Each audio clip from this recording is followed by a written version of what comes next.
Waalaikumsalam warahmatullahi wabarakatuh, Ibu Cid.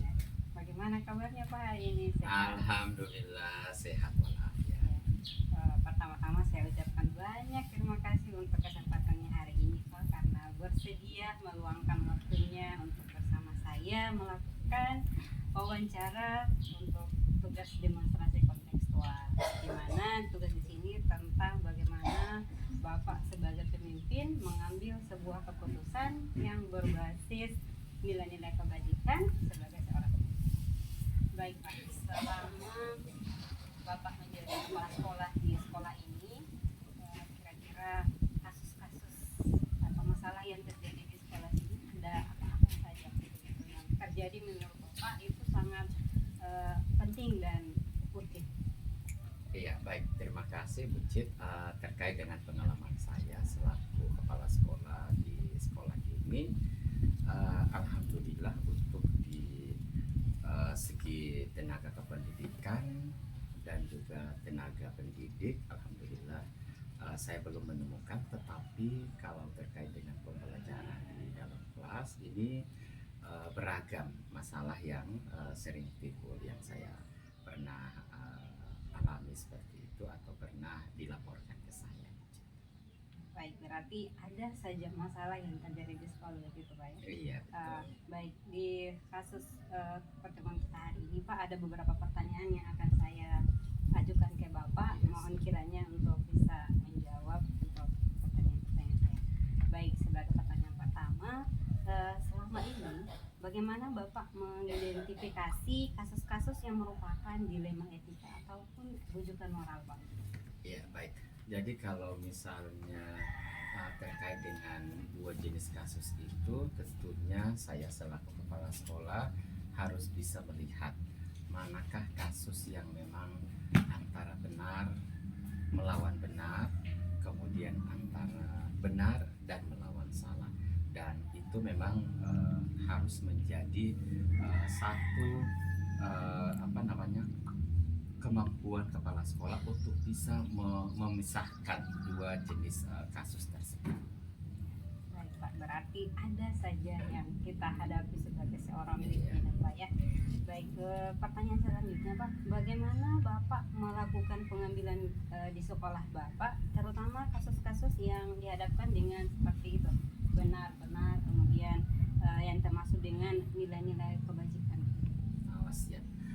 Saya kemarin ada salah satu guru yang melaporkan ke saya karena memang ini ada beberapa anak, ya kasusnya ada beberapa anak yang memang tidak pernah mengumpulkan tugas yang selalu diberikan seperti itu, dan guru itu sudah pernah melakukan perbaikan berbagai macam cara, tetapi ternyata hasilnya sama. Oleh karena itu beliau menyampaikan ke saya, ini bagaimana, apakah anak-anak tersebut dikembalikan ke orang tuanya ataukah tetap dipertahankan. Nah, setelah saya melihat masalah ini, kemudian saya berdiskusi dengan beberapa teman, ternyata masalah ini adalah masuk dilema etika, benar lawan benar, sehingga dia butuh waktu untuk bisa menganalisisnya dan bisa menentukan keputusan yang tepat seperti itu. Berarti sudah termasuk kasus yang tergolong dilema etik. Iya. Baik. Berarti Pak, langkah-langkah atau prosedur seperti apa yang Bapak lakukan saat itu? Iya, tentunya langkah-langkah yang diambil adalah kebetulan di pendidikan guru penggerak angkatan 3 kami juga pernah melakukan itu, dan saya mencoba untuk mempraktekkannya. Ternyata apa yang saya dapatkan di kegiatan guru penggerak dengan menerapkan 9 langkah dalam mengambil satu keputusan ini ternyata sangat efektif. Artinya kita tidak gegabah dalam mengambil keputusan, tetapi dengan ikhtiar, kehati-hatian kita melalui 9 langkah ini memandu kita untuk bisa menganalisis mana yang memiliki dampak yang lebih banyak yang kita harus memutuskannya seperti itu. Ya, luar. Baik, berarti ilmu yang Pak dapatkan di saat CGP berarti sudah Pak implementasikan dan alhamdulillah sangat membantu Bapak ketika bagaimana mengambil keputusan yang punya dampak yang baik antara kedua belah pihak gitu Pak ya. Baik, luar biasa. Pertanyaan selanjutnya Pak, hal apa saja yang Bapak menganggap efektif dalam mengambil sebuah keputusan yang menyangkut dengan dilema etika? Iya, tentunya untuk hal-hal yang efektif itu ditinjau dari kasusnya. Misalnya kalau kasus itu setelah dianalisis dengan menggunakan 9 langkah yang sudah dipelajari, terus misalnya memiliki manfaat kedepannya yang lebih baik, maka tentunya hal-hal inilah yang diprioritaskan seperti itu. Berarti melihat yang prioritas.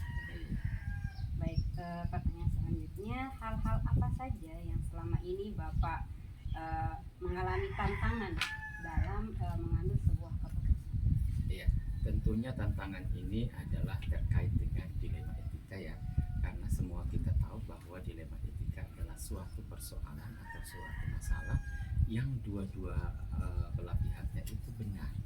Di satu sisi dia benar, di sisi yang lain juga dia benar. Jadi ini yang sedikit sulit untuk bisa mengambil satu keputusan. Ini yang tantangannya. Tetapi ini menjadi satu keputusan, maka mau tidak mau kita harus memutuskan antara dua itu mana yang lebih baik, tentunya dengan melibatkan banyak orang sehingga nantinya hasil keputusan itu mana yang lebih banyak bermanfaatnya. Nah, itu yang akan menjadi target kita untuk kita melakukannya seperti itu. Dan tentunya itu merupakan tantangan yang sangat berat buat saya karena keduanya sama-sama benar, hanya saja kita melihat lagi mana yang memiliki manfaat yang lebih banyak seperti itu. Iya Pak, berarti dimana kita mengambil keputusan mendapat keuntungan antara kedua belah pihak gitu ya. Baik Pak, untuk tadi Pak sampaikan bahwa ketika Pak mengambil keputusan Pak harus melakukan koordinasi atau musyawarah di lingkungan. Kira-kira Pak, adakah jadwal tertentu yang Pak gunakan ketika menyelesaikan permasalahan ini atau langsung diselesaikan ketika ada masalah? Iya, kalau terkait masalah ini kan butuh analisis. Jadi saya tidak langsung memutuskan sebuah masalah, tetapi berproses.